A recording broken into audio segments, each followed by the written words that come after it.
In this video, I'm going to show you how to use the video editing software that comes preloaded on your teacher laptop.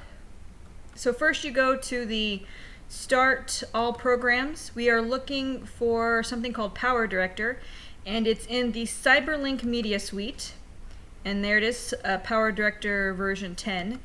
And you open that folder and click on it. It'll take a second for this window to pop up, and you can choose your aspect ratio. You can choose 16:9 or 4:3, and I'm just gonna pick 4:3, and I'm gonna use the full feature editor, not the easy, full feature editor. And it takes a second to pop up, and here it is. So down here are the tracks that you can lay in. So these are video tracks you can lay in. You can lay in special effects. You can lay in titles. It kind of lays them all out for you, so you can have two video tracks that are separate, titles, and so on and so forth. So you can capture if you have a camera set up. Now, if you don't have a camera set up, then it'll default to the webcam, the integrated webcam on your laptop. And I've tried to work it with the document cameras, and it doesn't pick up the document cameras. So you're still going to have to use something else to capture your document camera video. And we want to be in the editing mode, which we are. But I want to import some files, and so up here, underneath File is a little folder, and this is the Import Media folder. And you want to import media files. If you want to import an entire folder worth of video clips, you can. I'm just going to pick the individual files. And I've already opened this before, so it just remembers where I found other videos. If you're using the document camera to record the video, it's under Documents, Document Camera Media, and then under Capture. And that's where you'll find the videos from your document camera. And you can click one at a time, or you can highlight multiple videos and open them. And you'll notice that they appear into that sort of folder of media. And if you want to put a clip in, it's really easy. All you have to do is click on the clip, so that little hand shows up, and then you drag it down here to where you can put a track down and put it at the beginning. And so now this video clip is in my movie. Now right now the timeline scale of my video is really tiny, so this is the 30-second mark, and my clips were only like 5 seconds long.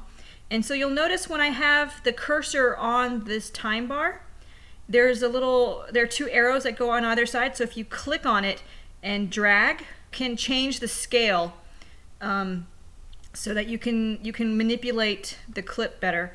And so if you have a really short clip, then you can, but there's like a second you want to chop out of it, then you're going to want to change the time scale so you can work with it. And I can layer in as many clips as I want. I can put this clip in too. I can drag it in, and I can make it so that it's right attached to the next clip, so it's sort of seamless. And I can take this last clip and I can drag it in, and it's seamless. And so this is where the play is, where this is. This is like what my video looks like up here in this corner. And so if I take this and I drag it down back to the beginning, and if I press the space bar, it'll play my movie that I've made so far.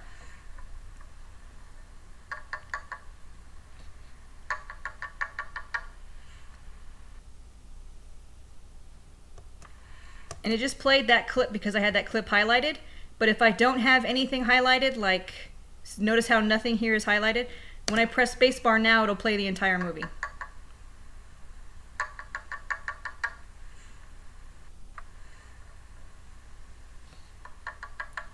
Now those are just random clips that I made while testing the document camera.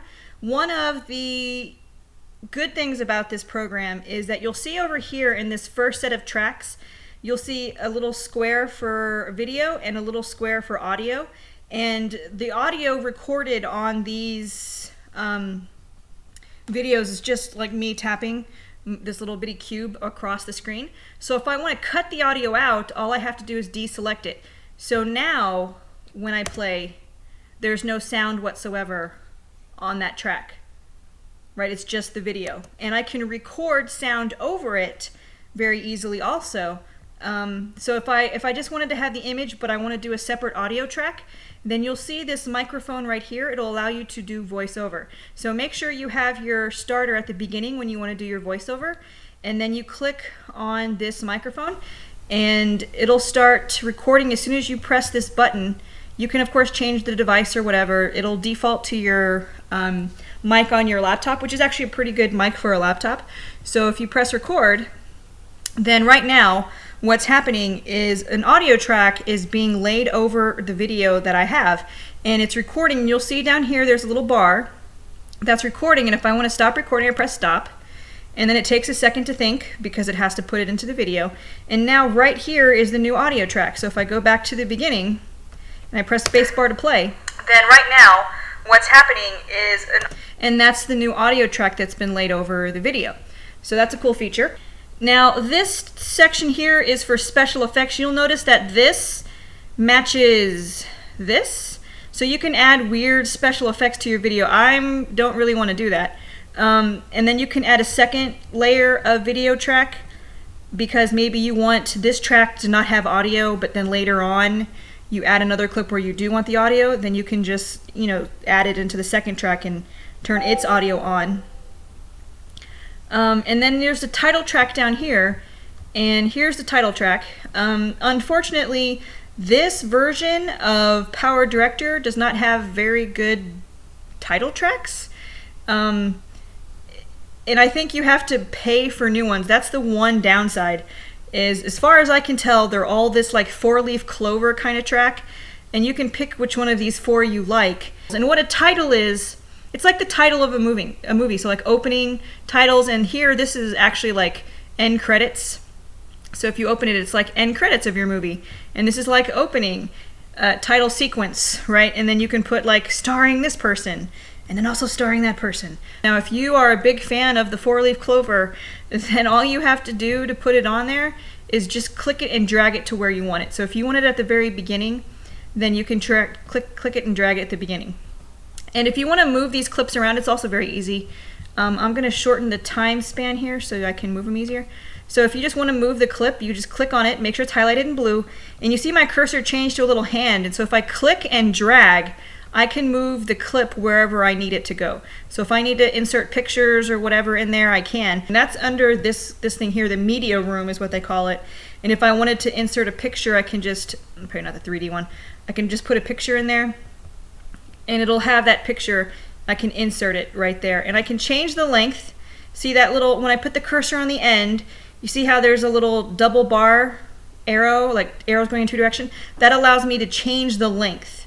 So if I want the picture to be there for longer, I can just put it on there for longer. And I can put the clips together like so, and it's just a matter of clicking and dragging. And so I'm going to reduce my, timeline again. Hold on. To make it show more, and I'm going to put some lame titles in.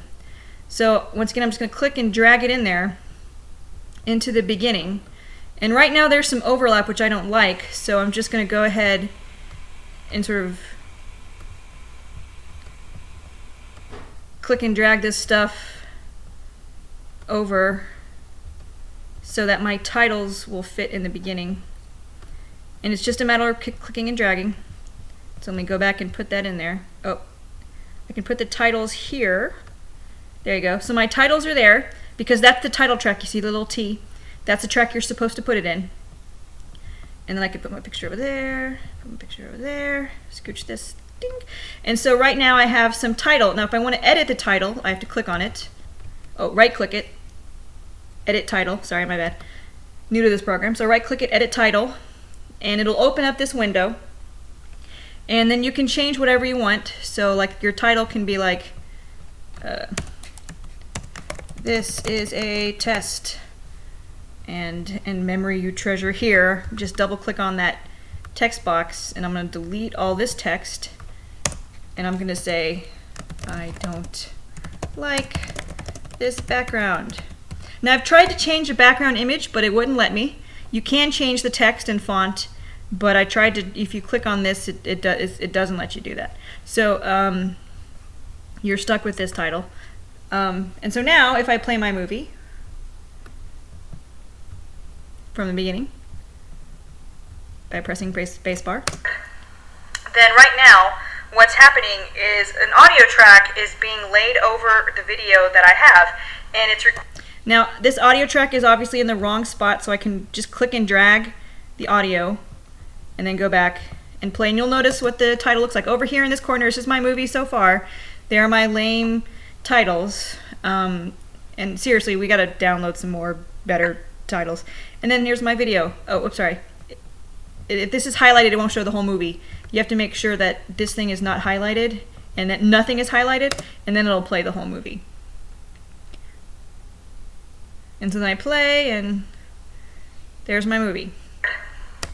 Now, there are other things here, like these 2 lightning bolts are transitions. So this is, if you have video clips, and right now it's kind of jarring going from one clip to the other, if I want to have a certain sort of transition where it'll transform from one clip to the other, I can. So I'll use the drain because this is pretty obvious. And you have to click and drag it in between the tracks. And you'll notice that there's like this little rectangle that goes in between the 2 tracks. And so now, if I play, and you'll notice it transitioned. You'll see that little spiral in the corner. That's the transition I chose. So you'll watch and you'll see the little going down the drain, another transition. And that is under this lightning bolt icon here. So the T is for the lame titles. The lightning bolt is to transition from one section to the next. This microphone is for recording audio track. One thing that you probably want to know though is if you do make a mistake, you can cut them out. So we need to go back to sort of this capture thing, and I click on the clip. And so let's say that I make a mistake like right here. And so I move this cursor to right before my mistake, right? And then you'll see these things here. You see split. And what split does is it cuts the clip into 2 pieces. And so then what you're going to do is you're going to go to move this cursor to where the mistake is ended, and you split it again. And so now you've basically cut the mistake out into this separate little clip, and then if you just click delete from your keyboard, then that clip has been cut out. So it's under split, and you got to split the clip up so that the mistake is isolated, and then you can very quickly just delete it by clicking delete. If you want to trim the ends off of your clip, when you're at the end of the clip, you'll see the 2 double arrows, and this will allow you to trim the end off your clip if you want it. So if you know you just had the record button on a little long and you said something you want to trim off, then you can just do that. This is just a working project. This is not the finished movie. If you want to export it as a finished movie, you have to go to this Produce tab, and it will render your edits into a single film. So first you have to select your file type, and my Mac automatically does that. You pick whatever quality you want. Best quality means you're going to have some super large file, and you don't necessarily want that. And these were meant to be also burned onto DVD, so that's why you have all this United States NTSS format, whatever.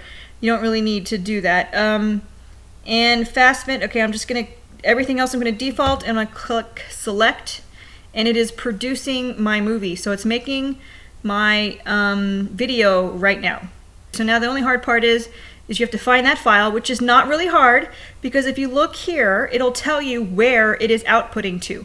And it'll also tell you how much space you have available. So if you have an especially long video or whatever, then you can sort of monitor that here. And that's what I know about PowerDirector.